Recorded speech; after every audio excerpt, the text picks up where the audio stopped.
네, 반갑습니다. 마르스 김동석의 리얼 주식입니다. 오늘 마르스 김동석의 리얼 주식은 세계 1위인데 반토막난 이 기업 2월 큰돈 법니다. 어떤 기업이 기술력이 정말 좋은데 주가가 꽤나 바닥권에 있고 적정 가치 수준에 있다라고 보고 있습니다. 그러다 보니까 어떤 기업이 어떻게 상승이 나올지 오늘 알려드리니까 영상 끝까지 꼭 시청하시길 바라겠습니다. 그 이전에 최근에 좀 이슈가 되고 있는 테슬라 관련된 산업 관련주까지 총정리한 자료집을 저희가 무료로 정리해서 나눠드리고 있습니다. 이 자료집 받고 싶다 하시면 영상 끝까지 꼭 시청하셔라 말씀드리겠습니다. 그럼 오늘 영상 바로 시작하겠습니다. 우리가 주목해야 될 게 하나 있는데 트럼프의 행정명령이에요. 근데 행정명령을 우리가 아는 거 말고 이런 게 있었나 싶었던 행정명령이 있거든요. 그게 뭐냐면 바로 이 산 이름을 바꾸라라는 행정명령이었습니다. 이게 뭔 소리야? 라고 하겠는데 트럼프 대통령은 알래스카주의 북미 최고봉, 그러니까 가장 높은 산인 데날리 산을 맥킨리 산으로 바꾸는 행정명령에 서명을 했습니다. 그러니까 뭐 어떤 정책적으로 지원금을 넣고 빼고 하는 게 아니라 산 이름을 바꾸는 거를 행정명령으로 넣었다는 거죠. 알래스카의 맥킨리 산은 맥킨리 대통령의 이름을 따서 붙여진 이름입니다. 그러니까 그냥 산이 아니라 대통령의 이름을 딴 산이라는 거죠. 근데 그거를 2015년에 버락 오바마 행정부가 현지어인, 뭐 높은 산, 뭐 이런 뜻인 데날리라는 단어로 이름을 바꿨습니다. 대통령 이름이 아닙니다. 근데 그 2015년도에 바뀐 산 이름을 10년 후인 2025년도에 도널드 트럼프 2기 정부가 출범하자마자 맥킨리 산으로 바꿔라 라고 행정명령으로 다시 명칭이 복원됐습니다. 그래서 맥킨리 산에서 데날리 산이 됐다가 다시 맥킨리 산이 됐습니다. 아니 근데 이 트럼프 행정명령이 이게 왜 중요한 건가요? 산 이름 바꾼 게 뭐 대단한 거야? 라고 물어볼 수 있는데 우리가 앞으로 가야 될 길을 이런 사소한 행동에서 알 수가 있다라는 거죠. 바로 트럼프의 두 단어입니다. 맥킨리와 맨하탄 프로젝트. 이 두 가지를 보면 앞으로 어떤 방향으로 갈지 알 수가 있다라는 거죠. 윌리엄 맥킨리 대통령입니다. 이분이 뭐냐면은 아까 얘기한 맥킨리 산의 이름을 따서 만든 그러니까 이분의 대통령의 이름을 따서 맥킨리 산이 된 거죠. 근데 왜 그렇게까지 이름을 사수하느냐? 그 당시 이 1800년대 후반, 1900년대 초 그 당시의 정책 그리고 그 당시에 이 미국을 이끌었던 대통령이라고 보시면 될 것 같고요. 그 당시 무슨 정책을 했느냐? 높은 관세로 미국 산업을 보호하려고 딩글리 관세법을 만들고 관세율을 대폭 인상했습니다. 어디서 많이 봤죠? 그리고 그 당시에 스페인 미국 전쟁 승리로 미국이 쿠바, 푸에르토리코, 괌, 필리핀을 그 당시에 획득합니다. 너무 간단하게 승리했습니다. 그때 뭐 땀도 안 흘렸다고 하죠. 뽀송뽀송하게 승리한 전쟁이었고요.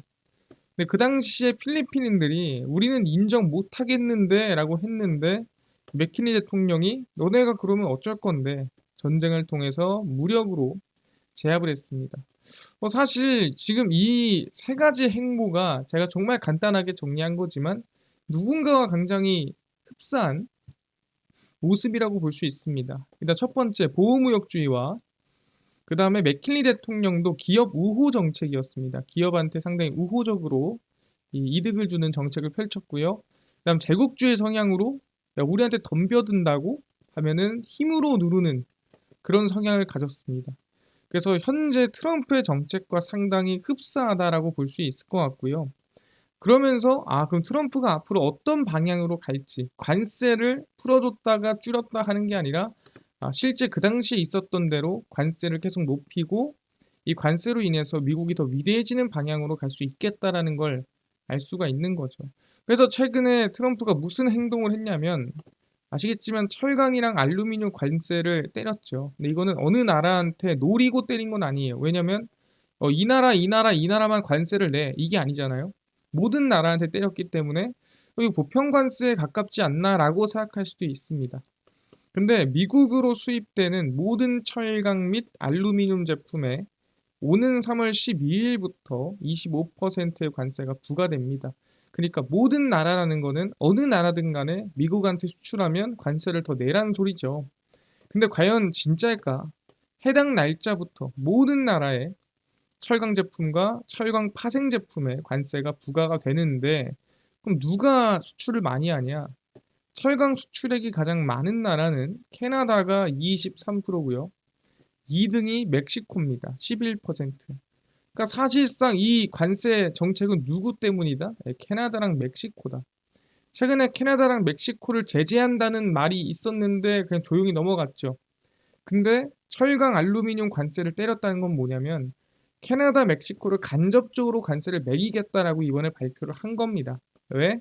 얘네들을 통해서 중국 제품이 넘어온다라고 하고 있기 때문에 이 중국 제품이 여기를 통해 넘어오는 곳조차도 막겠다는 소리죠. 그럼 알루미늄은 뭐냐? 알루미늄은 중국 수출액이 많기에 중국까지 규제하는 정책입니다. 그래서 이 두 개를 규제를 하면은 실제 트럼프가 원래 때리고 싶었던 규제를 어느 정도 흡사하게 때릴 수가 있고, 이런 방식으로 제재를 가할 수가 있다라는 거죠. 그러니까 이 사실 이 모든 정책은 뭐냐면 중국을 제재하기 위한, 중국을 견제하기 위한 정책이라고 볼 수 있을 것 같아요. 알겠습니다. 사실 이것까지는 이해가 돼요. 맥킬리의 정책을 따라서 관세를 내서 중국을 제재하겠다라는 것까지는 이해를 했습니다. 근데 중요한 거는 아니 맨하탄 프로젝트는 뭔가요? 라고 물어볼 수가 있습니다. 사실 트럼프의 진짜는 뭐냐면 바로 맨하탄 프로젝트라고 볼 수가 있습니다. 이 맨하탄 프로젝트에 대해서 실제로 언급을 했고요. 트럼프 당선인은 정부 효율부를 두고 우리 시대의 맨하탄 프로젝트가 될 것이라고도 언급을 했습니다. 이게 뭔지는 따로 설명드릴 겁니다. 이 전쟁의 판도를 바꾸는 게임 체인저가 될 수 있도록 정부 혁신에 나서겠다는 의미로 이같이 표현을 한 겁니다. 그러니까 이게 뭐냐면 핵폭탄 만드는 프로젝트입니다. 그게 맨하탄 프로젝트인데, 실제 이 트럼프가 얘기하는 핵폭탄은 여기서 뭘 얘기했냐? AI 군사 기술을 개발하고 바이든 대통령이 시행한 규정을 재검토하기 위한 맨하탄 프로젝트라는 거죠. 그러니까 AI를 더 키우고 국가의 무기로 만드는 게 맨하탄 프로젝트다. 결국엔 뭐다? AI가 뭐다? 핵폭탄이다라고 지금 표현을 한 거죠. AI 모델을 연구하고 다른 국가의 AI 기술 영향으로부터 자국의 시스템을 보호하는 것이 목적이라는 거죠. 아, 그렇구나. 그럼 실제로 이 맨하탄 프로젝트가 어떻게 진행이 됐었나요? 맨하탄 프로젝트란 제2차 세계대전 중에 미국이 핵폭탄을 개발한 비밀 군사 연구 프로젝트였습니다. 오펜하이머라는 영화가 있죠. 예, 그 오펜하이머란 영화가 이거를 배경으로 만든 영화다라고 생각하시면 될 것 같습니다.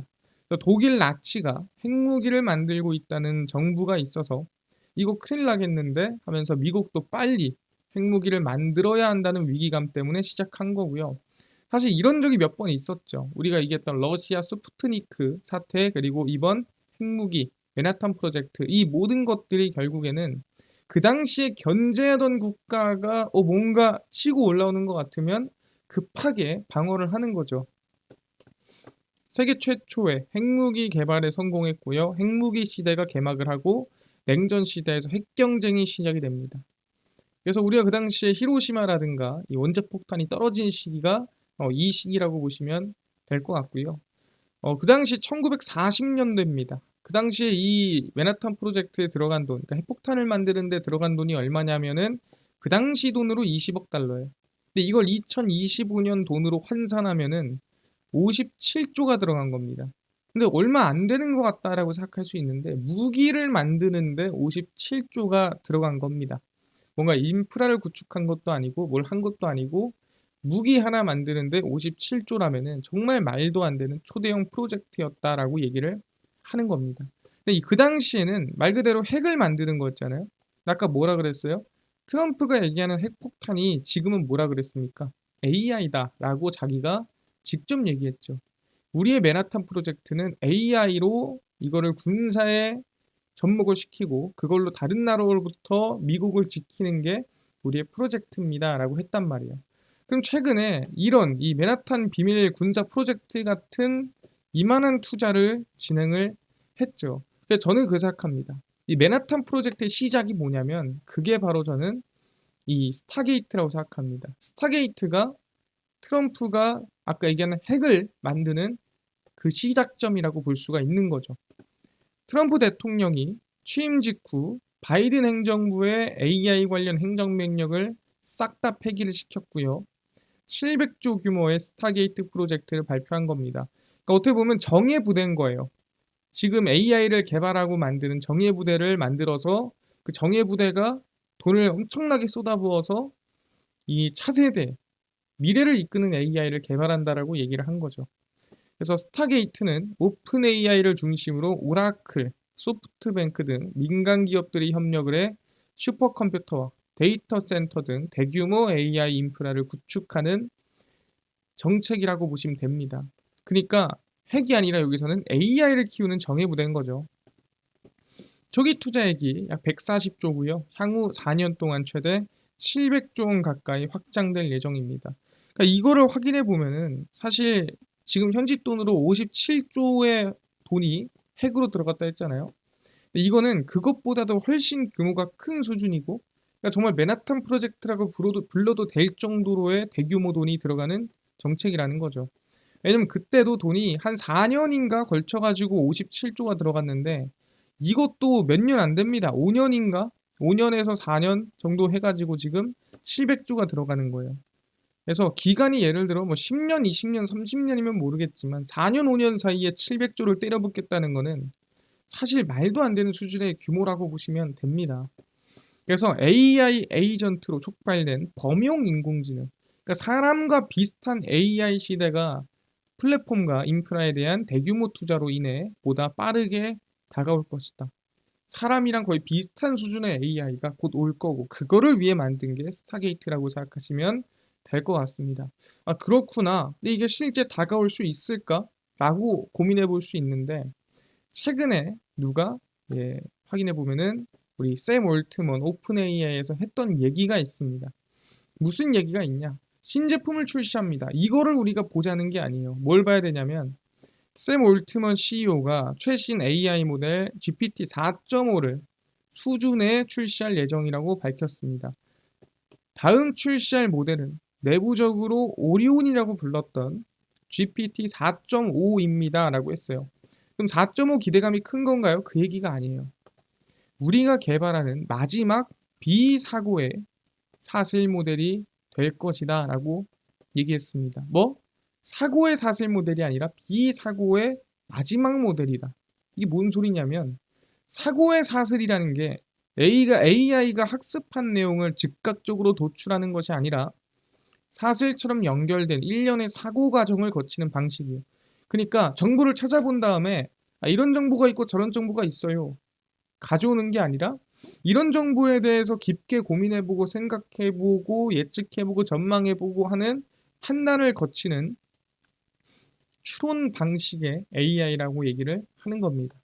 그래서 저장되고 학습된 내용뿐만이 아니라 사람처럼 스스로 생각하고 스스로 추론해서 복잡한 문제를 해결할 수 있다는 의미입니다. 이게 뭔 소리냐면 내가 내는 마지막 사람의 사고와 거의 안 비슷한 그러니까 AGI를 가기 전 마지막 AI예요 라고 우린 볼 수가 있는 겁니다. 우리가 이 다음 모델에 대해서는 오픈AI GPT-5에 대해서는 뭐다? 사고의 사슬의 모델, 정확히 말하면 AGI의 범용 AI에 거의 다가가 있는 AI가 발표될 가능성이 높다라고 얘기를 합니다. 근데 이거 너무 확대 해석하는 거 아닙니까? 라고 물어볼 수 있습니다. 그렇지 않고요. 실제 샘 올트먼이 도쿄대에서 이 질문과 응답을 진행을 했는데 거기서 무슨 얘기를 했냐? 뭐 계산을 한다고 했을 때 AI가 지금의 계산기나 뭐 이런 것들을 뛰어넘거나 또는 수학 계산을 지금 상황에서 더 뛰어넘을 수 있을까요? 지금의 이 AI가 수학의 뭐 최대치를 달성할 수 있을까요? 뭐 이런 얘기를 해봤습니다. 근데 스멀트몬은 아니요라고 대답을 했습니다. 그게 뭔 소리냐? 그럼 이 AI가 뭐 수학적 능력이 좀 부족하다는 소린가요? 그게 아니라 인간이나 지금까지 만들어지지 않은 수학적 계산을 만들어내서 그 무엇보다 빠르고 그 어느 누구도 따라올 수 없는 계산을 할 거고, 그래서 인간의 성능 그리고 지금까지의 모든 수학적 계산을 뛰어넘을 겁니다. 그게 언제? 5년 뒤, 10년 뒤가 아니라 올해라고 얘기를 했습니다. 그러니까 사실 올해라는 건 뭐냐면 이 4.5에 대한 얘기가 아니겠죠. 이 다음 나오는 이 사고의 사실 모델이 아마 우리가 AGI를 보는 그 시대가 올 것이라고 저는 보고 있는 겁니다. 아, 그렇구나. 그럼 우리는 지금 뭘 봐야 되냐라고 한다면 AI에 관련된 기업들에 대해서 계속 관심을 두고 있어야 된다는 거예요. 그래서 이 스타게이트, 아까 맨하탄 프로젝트의 시작이라고 했죠. 거기에 올라타 있는 기업들에 관심을 가져야 되는데 거기에 올라타려고 국내에서 준비했던 기업 중 하나가 어딥니까? SK입니다. 올트먼 CEO는 최태원 SK그룹 회장과 만나 AI 반도체, AI 비서, 서비스 등 다양한 협업 가능성을 검토했는데 당연히 이거는 관심이 없겠죠. 이게 관심이 있겠죠. 유영상 SK텔레콤 대표, 광노정 SK하이닉스 대표, 김주선 SK하이닉스 AI 인프라 사장 등 주요 경영진이 참석을 했고요. SK하이닉스의 HBM을 포함한 반도체 분야 협력과 AI 생태계 전반에 대한 논의를 진행을 했습니다. 근데 오픈AI도 아시겠지만 자체 AI 반도체를 만들어내고 있습니다. 지금 제작하려고 하죠. 근데 그렇더라도 거기 안에 들어가는 메모리 반도체는 HBM을 사용할, 특히 SK하이닉스의 제품을 사용할 가능성이 높다라는 거죠. 그래서 우리는 올해 AI의 고점을 넘는 그 추가 AGI, 범용 AI가 나올 거를 생각하고 있어야 됩니다. 그런다면은 우리는 AI에 대한 새로운 혁신에 대한 기대감을 가져야 되고, 그럼 그 안에서도 실적 개선이나 성장이 나오는 기업에 관심을 가져야 되는데, 그래서 저는 얘기합니다. 한층 더 앞서 나갈 수 있는 이 국내 오픈 AI와 협업이 될 수 있고 수혜를 볼 수 있는 기업이라고 보고요. 뒤에 HBM 수혜 기업인 DI라고 말씀을 드리겠습니다. 일단 DI에 대해 HBM4 지금 아직 안 나왔죠. HBM4향 웨이퍼 검사 장비 샘플을 고객사에 납품하고 장비 검증을 진행할 것이라고 현재 분석을 하고 있고요. HBM4는 적층 증가, 그러니까 HBM D램이 더 많아지죠. 쌓는 양이 우리가 몇 단 하잖아요. 그리고 전력 효율에 대한 개선 등 기술적 변화로 검사 장비의 정밀성과 성능 향상이 필수죠. 당연한 얘기입니다. 왜냐하면 수율이 어느 정도 지켜져야 되는데 정말 적층이 늘어나고 기술력이 늘어날수록 수율을 지키기 어렵기 때문에 그만큼 검사 장비가 중요합니다. 그래서 버닝 테스트 시간이 길어지고 검사 공정 내 병목 현상이 심화할 가능성이 크기 때문에 이 테스트기, 특히 검사 장비가 더 성장이 나와줘야 된다. 같이 올라가줘야 된다라고 얘기를 하는 거죠. 그래서 DI는 이달 중, 이달이라면 2월이겠죠. HBM4향 샘플 장비를 고객사에 공급할 예정이며 일본 및 국내 경쟁 업체도 납품을 준비하고 있습니다. 그래서 충분히 저는 DI에 대한 실적 같은 경우에도 성장이 기대가 되고 있는 상태입니다. 보시면 2021, 2, 3 보시면 이 매출액이 좀 애매해요. 성장하는 것도 아니고 뭐 줄인 것도 아니고 뭔가 애매하죠. 근데 크게 성장하는 시기가 언제냐면 2025년도 540억으로 크게 성장하는 모습을 확인할 수가 있습니다. 충분히 이만한 성장이 충분히 나올 수 있다면은 지금의 이것보다 덜 나와도 돼요. 그래도 지금의 가치가 저는 적정 가치다. 그러니까 절대 고평가된 가치가 아니라고 생각합니다. 그래서 우리는 긍정적인 상승 볼 수 있지 않을까 생각을 합니다. 현재 DI 시가총액이 한 4천억쯤 됩니다. 근데 4천억이면 DI가 그렇게 저는 높은 이 기업 가치라고 생각하지가 않습니다. 그래서 DI에 대해서는 저희는 긍정적으로 보면서 대응하시면 될 것 같다 말씀을 좀 드리겠습니다. 여기까지 이해가 됐습니다. 그래서 결론적으로는 저는 AGI에 대한 기대감이 올해 충분히 나올 수 있겠다 생각을 하고요. 그 관련해서는 충분히 우리가 HBM, 이 4에 대한 수혜, DI까지 관심을 둬야 되겠다라고 말씀을 드리겠습니다. 이해가 됐고요. 뿐만 아니라 테슬라 관련된 산업 관련주까지 총정리한 자료집을 무료로 나눠준다고 했는데 이거는 어디서 받을 수 있나요?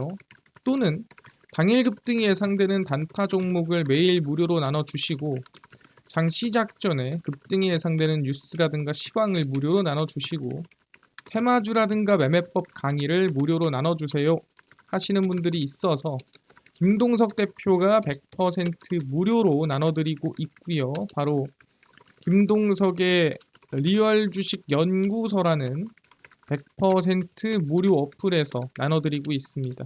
이 어플은 내가 아이폰을 씁니다. 앱스토어에서 무료로 설치 가능하고 갤럭시를 씁니다. 구글 플레이, 플레이 스토어에서 무료로 설치로 가능합니다. 무료로 설치하고 나면은 전화번호 같은 거 적어야 되나요? 아무것도 안 적으셔도 됩니다. 무료니까 앱스토어, 구글 플레이, 플레이 스토어 접속을 하시고 뭐라 검색을 하냐?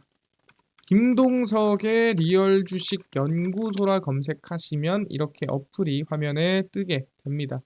그래서 100% 무료로 설치 가능하니까요. 꼭꼭꼭 설치하셔라 말씀을 드립니다. 설치하고 나면은 이렇게 김동석의 리얼 주식 연구소 어플이 뜨게 되고요. 당일 리얼 추천주가 당일 급등 예상 종목을 무료로 알려드리고 급비 분석이 장 시작 전 시황, 급비 자료가 테마주라든가 매매법 무료로 나눠드립니다. 그리고 아까 얘기를 했었던 테슬라 관련된 자료집 어디서 무료로 받을 수 있나요? 리얼 추천주 누르시고요. 들어가시면은 저희가 트럼프 대선 일론 머스크 총정리해서 무료로 올려놨죠. 이거 누르고 들어가시면은 맨 밑에 저희가 테슬라 전기차 자율주행 총정리, AI 반도체 로봇 자율주행 총정리 자료집 무료로 올려놨으니까 믿져야 본전입니다. 전부 받아가시고요. 뿐만 아니라 저희 리얼 추천주에서는 2월 14일, 13일, 10일, 11일, 10일, 7일 추천주도 무료로 매일 나눠드리고 있으니까 확인하시고 급비 분석은 장 시작 전 시황입니다. 해외 증시부터 국내 이슈까지 장전에 저희가 다 무료로 정리해드리니까 다른 거 볼 필요가 없고요. 급비 자료는 당일 있었던 이슈 관련주 무료로 정리를 해드립니다. 그래서 매일매일 올려드리고 있으니까 김동석의 리얼 주식 연구소 제가 평생 100% 무료로 운영하는 어플입니다. 종목 시황 테마주 강의 다 무료로 얻어가시고 뿐만 아니라 저희 마르스 김동석의 리얼 주식 유튜브 여러분들의 사랑으로 커갑니다. 구독자 20만 명 향해 달려가니까요. 유튜브 구독, 영상 좋아요, 그 다음에 댓글까지 남겨주시면 너무나도 감사하겠다 말씀드리면서 오늘 영상 여기서 마치고 다음번에 더 좋은 영상으로 찾아뵙도록 하겠습니다. 감사합니다.